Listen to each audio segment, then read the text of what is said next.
भारत परिषद अधिनियम 1892। भारत परिषद अधिनियम इससे पहले आए अधिनियमों से भारतीयों को कुछ हद तक सार्वजनिक सेवा, अर्थव्यवस्था आदि क्षेत्रों में प्रवेश मिलने लगा था, जिसके फलस्वरूप अन्य भारतीयों में भी राष्ट्रीयता और राजनीतिक चेतना का विकास प्रारंभ होने लगा। 1885 में कांग्रेस के गठन के बाद केंद्रीय और प्रांतीय सरकार में भी भारतीयों की उपस्थिति की मांग और तेजी से बढ़ने लगी। इन्हीं परिस्थितियों को ध्यान में रखकर ब्रिटिश सरकार ने भारत परिषद अधिनियम 1892 को पारित किया गया।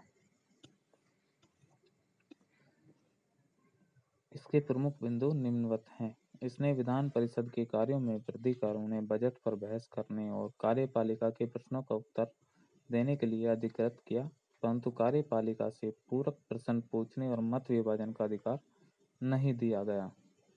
केंद्रीय और प्रांतीय परिषदों में अतिरिक्त सदस्यों की संख्या को बढ़ा दिया गया। केंद्रीय परिषद में अतिरिक्त सदस्यों की संख्या न्यूनतम 10 और अधिकतम 16 कर दी गई।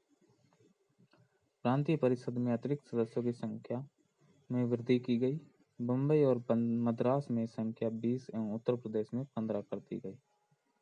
इसके माध्यम से केंद्रीय और प्रांतीय विधान परिषदों में गैर सरकारी सदस्यों की संख्या भी बढ़ाई गई।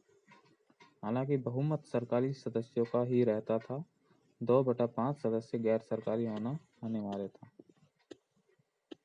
इस एक्ट के प्रावधानों के अनुसार वायसराय को केंद्र में और गवर्नर को प्रांतीय विधान परिषदों में नामांकित गैर सरकारी सदस्यों के संबंध में विशेष अधिकार दिए गए।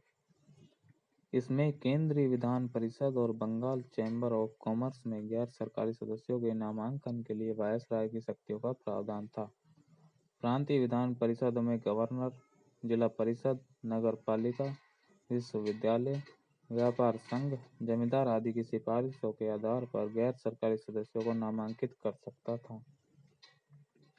इसके अलावा प्रांतीय विधान परिषदों में गवर्नर को जिला परिषद, नगर पालिका, विश्वविद्यालय, व्यापार संघ, जमींदारों और चैम्बर ऑफ कॉमर्स की सिफारिशों पर गैर सरकारी सदस्यों की नियुक्ति करने की शक्ति थी।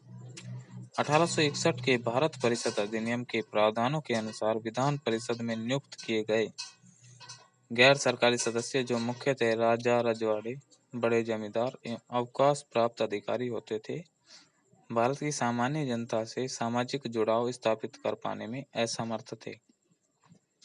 अतः इस अधिनियम ने केंद्रीय और प्रांतीय विधान परिषदों दोनों में गैर सरकारी सदस्यों की नियुक्ति के लिए एक समिति और परोक्ष रूप से चुनाव का प्रावधान किया। हालांकि चुनाव शब्द अधिनियम में प्रयोग नहीं हुआ था।